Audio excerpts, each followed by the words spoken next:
Zanina Zirsangzela Hnamte Lotlin Theina Tura min sponsor tute Blue Ways Zion Street. Blue Ways Zion Street da hianin meite jeans ti shang atlo mema fit ngai chuan ani hian an fit theinga ni. SB Offset Printing Press T126 tu khwatlang below All India Radio Station le khabu ti shang tlom takin black and white le digital color printer mangin an chut sak theireng bok ani. Swachh Bharat Mission PHE ten min sponsor boka pathian in ram min pe a ivong fa yang u bolhlo le nat na hi u naw anni fainun puila itan shisel na ani e damdoi man tlom tak chu tui thiang hlim hi ani ruat tui khol na hisab lova in sa chu ala in thir nge yang tui siam theilo mala I khol thei mirem sia chuan ruat tui a khola mi a chuan alo thlir liam mai thin ani Chang thar zok chuan soi te po hin se to lawanga chang ela soi bel ti thein threm le ti te ka ngai to a helai hian soi ron man te hi ro pui dang lam deuh mai ania a soi ang bel an ti te soi hi chang ela bel kai thei lo an thial thina tun pa chuan tun ma kan pi le pu ta chiung gam mania cho wang chuan he la hi ril hle a tuna chuan a pulal nun changa pusila nun changa taite kan so manga ani hianin Zirsangzela Hnamte literature huang chunga a hlutna minan chui sakte se lo so mangu pu moderator hello me Zirsangzela Hnamte hi kum so mi kani tangin retowa ala lo lo run nem du nang o khang ho kha radio kalo ngai ta nasa toin ama hik kaming isa ne mem ani dei to zan ina ama nai ala thute soi theina hun kanai hi van nei ka intia Zirsangzela fan club te chunga lom thu karon soi boke Zirsangzela hi aril dan hi puwan nei tuanga leng zem editorin athi arwang chunga athusoi khami tangkhan ron tran tai lang afia deu mana RC rowa RC eng bik anom thin heng RC te hian le hian tlo zen lo min tlo chang poin amutu mitin azir lo chuan mu mai ani thei bok mi zo thang tar te tlo tu RC dang lam tak chu Zirsangzela Hnamte hi ani ti kan pu van nei tuangan suna ruang chunga cham towa Zirsangzela tin ka sai zel mai nga I pu tel lawin Zirsangzela hi ala bu tang chuanin la somruk pakwa wa angin alanga ala buwa somruk pakwa alanga amaro chu Zirsangzela ka amal la puwa to po du tui tak anian tiang kanin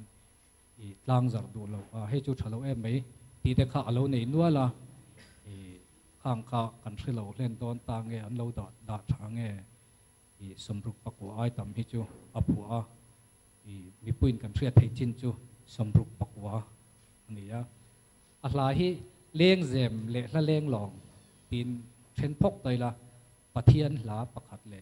poetry pakhat poetry han ti khanin thuk nei lo acham tur ngora sam kalmang dewa apua hi anei poka ahla hian leng zem love song hi apua tam deuh bernin ka ria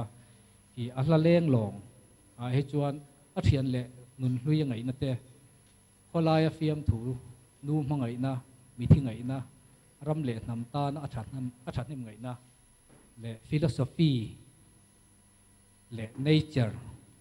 hi kan mu lan sarani ama Zirsangzela khanin ahlabu siama athuma hruaya khan he teng hian aziaka kum sang kha jakwa somsari panga malam khachuan la phua hi ko luk ngai lo renga mi ti dan thikin ka phua ve mai rin ti ila la hi ka chik ngun ngai lo ma se ai no ni ti la ka phua tang in la thuman dan athuk le thulam dan rem chung changa te phim khur atul zia le thu soi tumin ang ro po moi hlei takarem dan alo omani ti amu chuak ta chawa chu ta chin chu hla po ka phua jen gam talowa la thu po man dik lo ka hlau em awangin a tro bul ka riat ngei lo chu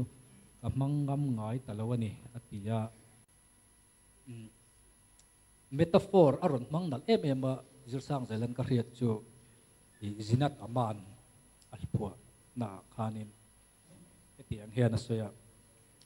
nang himo van nuai thang chuak an soi korwai dar do ni leng zong sak sam sak mel vulmoi zinat aman mel thai heta korwai dar do ni anti lai taki athem thiam metaphor aron man dal em ala la phua thiam tak tak ani ti lan tir tu pakata hian kangaya tin Zirsangzela hian namdang latin trong le zo na thak pai te trong ala hian thiam le rem takin azepa he hian ala hi wan je moyang main adu omna le moina abel chani bangjia kina tia chuan pai te tongin hong hilin hong gelin bangjia kina zia kina min ril vela engwang nge mo suilungi hertak le tia i helai pai te trong aman wang hian churachan pur vela chuanin helai hi at la reng mayan te a phua tran tera tanga tu tleng hian an la sak tam hi anita a hemi hianin nam in pum khatna thatak aron siam tel ti hi bangjia kina hianin kan riat apoi mo vewin ka ria arim lullo ti hla chuanin latin trong dominas vobiscam ti hi aron mang leya i pichung hi om zia ka rila e om zia ka zota pichung nge hi om zia ni le ka tia a nuaya kan ron fil tia ve ka tia chumi ni chon helai hla thu hi hual zelin leng tala ti na khadi om takani dominas vobiscam ti hi ala po tamzo ki leng zem ni ma se leng zem hla ai chuan anun hlui ngai na le nature hian ama mun chung nu achang zok ni na lang John ki chate anga thil moi beauty ngai na em ani heng a hla lua lo run pheng phenun nem sul nu le lung len ai no ni ti te hi romantic poetry huang khung thei ania chu wangin Zirsangzela Hnamte hi thlapua tu satia ni lovin poet zinga an chiar tel theyang tin a hla athil lang chiang tak pakhat chu nam vei tu nationalist le mon duwe mem tu ani na hi ni remna leng ro se ti la phua chu ta chuan hreom tin reng le boina ten min hual reng folai hian i thu cha puang dar zau turin i chakna kan nge na i ming po hrelovin lalpa tam tak an boralasin in donaral thuam hlipa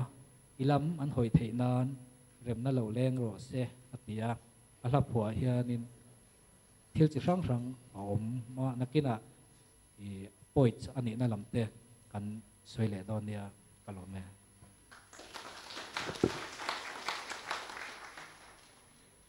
le mai ku tai tia ka to berte so jon lunga te leng zok mai a ka to berte kha alo pian na chu ke ma wa ka nia atu ka radio wa contract ka ne all in radio silonga la ka nei silawa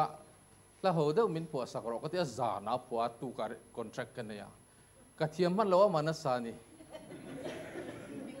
oh ka mingin ramlun nam tele pol te tin contract ka nei ma sa ka thiam man silawa amana sa pol te ne la dik tho mai nula somriat le pani thi chongin an thal rume ti de khau mani to takani a nu khanin thanga zong te hian that takin ron sani ole hei tu na khachon kan literature ta rem hle maya then khatan chon an nin om mai thema ro chait kat ria solo chon Mizoram University atangin Mizo subject zero te literature lam mi te le college sami te in localin ka ria Aizol North mo lomom hle mai kha ngatang khan nakina zo tur te po in lo nei to in karing tuna chuan solo kan ngai thale photanga kha tuna khan lo run ti te kan ngai thale lo run po hi story ngai nom lu tu kani a chu mi main ai no ni a han soi ai no ni hi ama nghe in all India Radio Shillong asa akan rema alar zo lo ni kan sa tha lo ni chu mi rual chuan thu cha nu po hi kan panin kan tia ama kon traka khan thu cha nu chu kan re ko zo veka usena nan ti do na ma se sarkar na phal lo antia kan not re le ta ani khalai kha chuan ram boi lai ni a ai zo la hen van ro tin a record boka an broadcast ngam lo le nin ka sia chu tiang chu ni a ti chuan lo run po hi ngai nom takania ai no ni kha kapula soi kan soi lo ko nge lo in rol vele lo kila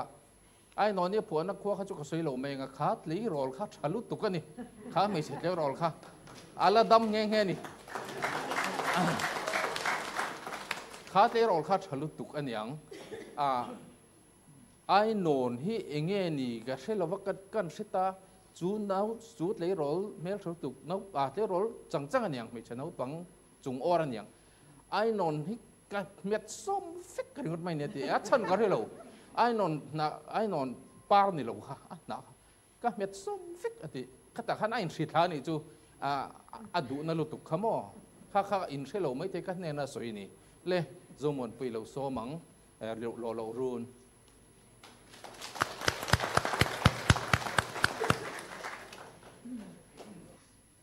amasain zanin Zirsangzela Hnamte Nite ahlapuate sawe theya hun karon mang thei tur hi kalom tak zitani ti kha kan soi masani se lo run ti la kan sange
ไหม